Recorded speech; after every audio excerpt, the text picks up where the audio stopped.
This wild-looking thing is a stealth boat called the Sea Shadow.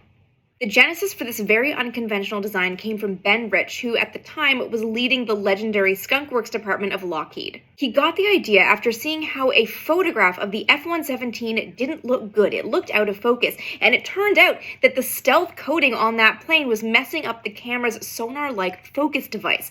The camera couldn't clearly see the plane. So he thought, what if we did the same kind of thing on a submarine and made it invisible to sonar? The initial design was a cigar-shaped vehicle with faceted walls to bounce the sonar signals off and make the vehicle effectively invisible, but it didn't really work. Then a Lockheed engineer came back from a trip to Pearl Harbor and told Rich about a small water area twin-hull vehicle that he'd seen, this catamaran-style Navy ship that was really stable and might be the key to making a stealth boat. At the time, the biggest threat to U.S. surface vessels was the Soviet RORS satellite, which used X-band radar. A prototype was built in a pool and tested against a replicated Soviet radar, and it looked promising. Then in 1981, a full prototype started sea trials, and it wasn't great.